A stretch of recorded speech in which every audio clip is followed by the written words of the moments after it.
Ini adalah bentuk-bentuk handle khas Ponorogo. Mungkin motifnya banyak yang seperti ini.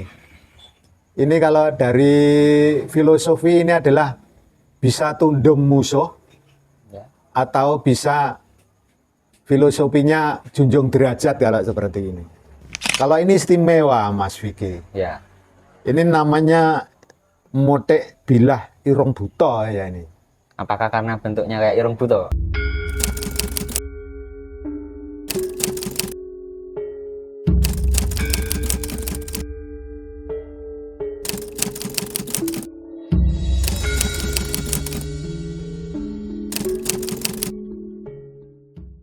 Ya, selamat malam, salam budaya. Nah, budaya. Kami dari Pramono, Paguyuban Pangrekso Motik Ponorogo, mulai dari pagi sampai siang ini tadi melaksanakan kegiatan pameran motik yang bertema bedah pusaka ajining diri drondonge wong Ponorogo. Kami berharap dengan adanya pameran motik ini bisa menambah wawasan bagi warga masyarakat Ponorogo tentunya untuk mengenal Ponorogo lebih jauh, identitas Ponorogo lebih jauh begitu. Hari ini malam ini saya bersama Ketua Paguyuban Pangrekso Motik Ponorogo atau yang disingkat Pramono. Beliau Bapak Catur Prihandoko, mungkin bisa mengenalkan diri Pak Catur. Terima kasih, selamat malam, salam budaya. Perkenalkan, nama saya Catur Prihandoko. Kebetulan saya menjadi ketua Pramono, yaitu Paguyuban Pangrekso Motik Ponorogo. Sehari ini kita melaksanakan kegiatan pameran mulai dari pagi tadi, ada pembukaan, kemudian ada materi tentang permodian, juga tadi habis luhur itu kita melaksanakan pentas dari jadil lama, yaitu jadil yang dari peraganya adalah dari laki-laki bukan perempuan. Kemudian juga kita melaksanakan reok yang warok atau pembarongnya adalah legenda pembarong Ponorogo Mbah Wondowandi. Kalau jadilnya tadi jadil lanangnya Mas Dirman, legenda juga. Seperti itu Mas Wiki. Mungkin bisa dijelaskan dulu Pak Catur, maksudnya motik itu bagaimana dan sebagainya. Oh iya. Terima kasih. Untuk motik itu sebenarnya ada evolusi, evolusi dari apa yang namanya mentok. Mentok ini adalah cikal bakal motik. Bentuk mentok ini pertama kali ditulis dalam penelitiannya Sir Stafford Raffles dalam bukunya History of Java. Ini ada, ini mentoknya seperti ini, bilahnya seperti ini. Kemudian berevolusi sampai dengan wilayah Ponorogo. Kemudian ada perubahan-perubahan yang kemudian menjadi motik-motik seperti ini. Bilahnya seperti ini. Kalau ini istimewa Mas Vicky. Ya. Ini namanya motik bilah irung buto ya ini. Apakah karena bentuknya kayak irung buto? Betul sekali. Ini melengkung seperti ini adalah motik dengan bilah irung buto. Ini istimewa ini. Ini satu identifikasi bilah yang sudah menjadi nama irung buto. Seperti ini. Juga handle-nya adalah handle khas Ponorogo. Handle khas Ponorogo adalah seperti ini. Ada kuncian di jari kelingking. Kuncian di jari kelingking. Ini seperti ini. Jadi kalau dipegang adalah seperti ini. Ya. Jari kelingking adalah mengunci, tidak terlepas ketika mempergunakan. Kemudian untuk handle ada ukiran motif yang tersendiri. Motifnya adalah sederhana, tidak rumit, tapi enak dipandang, serasi seperti ini. Ini adalah bentuk-bentuk handle khas Ponorogo. Mungkin motifnya banyak yang seperti ini. Ini kalau dari filosofi ini adalah bisa tundung musuh, Ya. atau bisa filosofinya junjung derajat kalau seperti ini. Kemudian bentuknya seperti ini. Ada yang ada aliran darahnya, tapi juga ada yang tidak. Ya. Itu tergantung pembuatan dari pandainya pada zaman dahulu. Ya. Monggo Mas Vicky mau menerangkan seperti apa. Ini ada bilah lagi. Ya. Kalau ini kalau sepengetahuan saya Pak Catet, Yeah. ini bilah ini dipakai untuk warok ya. Yeah. Maksudnya bukan perangkat dan lain sebagainya. Tapi ada juga beberapa perangkat yang dari warok yang menggunakan bilah seperti ini. Yeah. Ini namanya larwalang. Bentuknya larwalang. Larwalang, oke. Tetap ada kiringan. Kalau di sini namanya Kiringan. Kiringan. Oke. Hampir sama seperti yang tadi irung buto, cuma ini lebih panjang. Ya. Nah, Larwalang. Larwalang. Kalau irung buto memang speknya untuk fighter. Yeah. Para fighter gini. Kalau ini memang hanya untuk Para warok dan warok. sebagainya. Nah, kalau irung buto ini kalau bukan dari warok yang benar-benar ompleng-ompleng, Tidak berani memperkenalkan. Nah, kalau ini lebih ke pamong ya, milik pamong karena hampirnya mirip dengan pedang kenil. Ya. Pedang kenil. Tapi tetap ada kiringannya. Cuma ini pedang Eropa tapi rasa lokal. Karena pada waktu itu kan memang disuplai kan dari pemerintah terkait pemilikan motik dan lain sebagainya. Mungkin juga ada perubahan-perubahan dari katakanlah kayak kelewang ya. Ya, kalau mirip. kenil menyebutnya kelewang ya ini. Ya. Tapi mungkin ada perubahan-perubahan kalau punyanya kenil, kelewangnya itu panjangnya mungkin di atas 50 cm.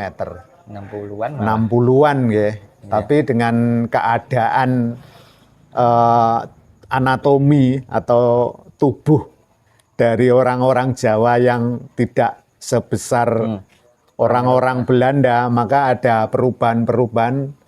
Panjangnya bilah ini disesuaikan dengan panjangnya tangan. Satu depa tangan-tangan orang pribumi itu biasanya panjangnya ya maksimal 60 cm. Nah, kalau kelewangnya kenil mungkin lebih itu. Ya. Jadi 70 cm. Makanya seperti itu. Ada perubahan-perubahan yang disesuaikan dengan kondisi anatomi atau bentuk tubuh dari masyarakat Ponorogo sendiri. Jadi intinya pakemnya sebenarnya kalau di buku-buku itu pakem dari motek adalah 2 jengkal lebih 3 jari. Panjang motek yang maksimal ini. Ya. 2 jengkal lebih 3 jari itu adalah panjang motek untuk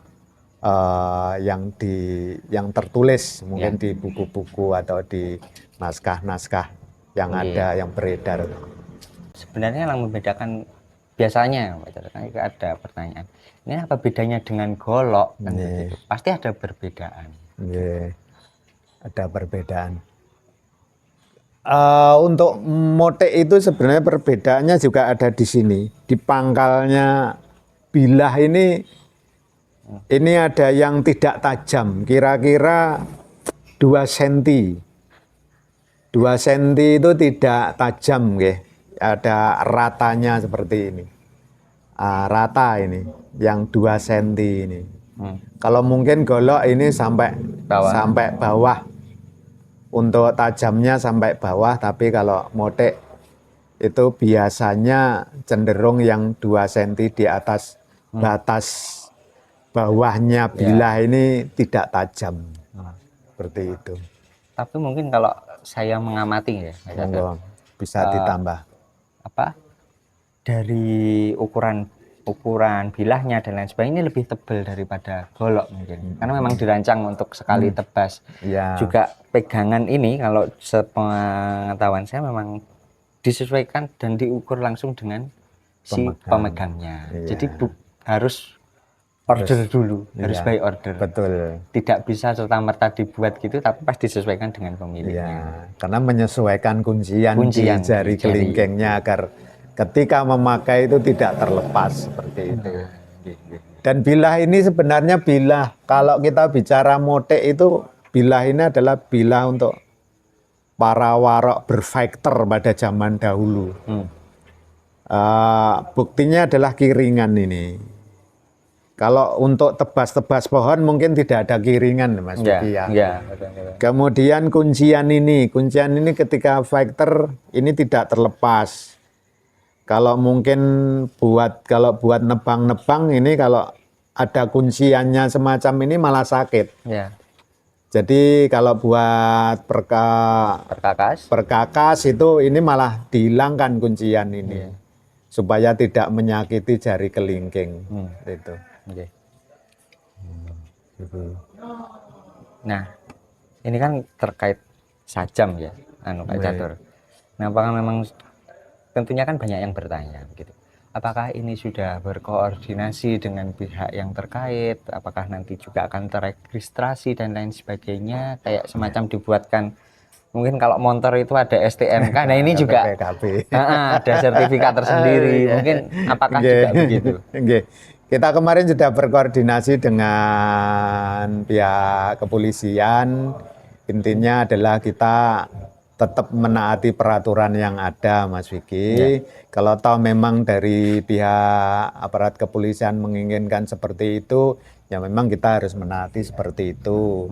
Agar mungkin peredarannya juga, karena ini sajam, peredarannya juga harus diawasi. Mungkin dari pandai-pandai besi yang ada di wilayah Ponorogo, mungkin ketika membuat ya harus ada sertifikatnya. Sama ketika kita bicara keris itu sebenarnya ketika produk-produk baru, itu pihak empu, kalau keris itu juga menerbitkan sertifikat. Itu kalau empu-empu yang memang terkenal.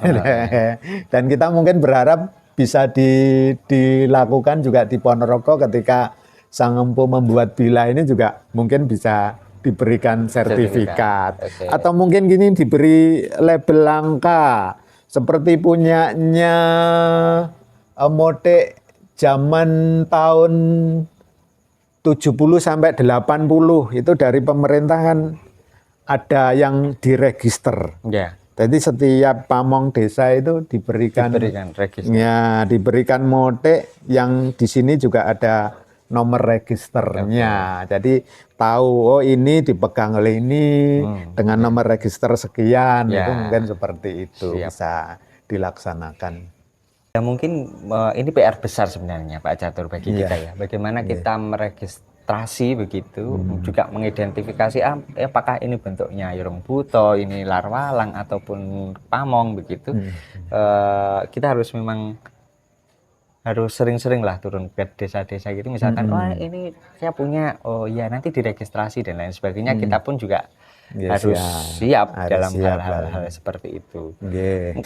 Nah mungkin yang menjadi apa ya, PR juga kan dalam registrasi itu kan bukan hanya registrasi tapi juga identitas spesifik terhadap mode itu, mulai dari bentuk bilah, jenis besi, bentuk handle, kemudian juga nah ini yang paling penting, ini sejarahnya ini milik siapa. Nah ini kan juga supaya nanti ketika berpindah tangan kan juga, oh ini saya beli loh, beli dari siapa kan begitu kan, biar ke depan mungkin ya itu bisa dilaksanakan dengan registrasi untuk para pembuatnya. Itu mungkin kalau mungkin yang lama-lama ini ya kita akan berkoordinasi seperti apa untuk peregistrasiannya.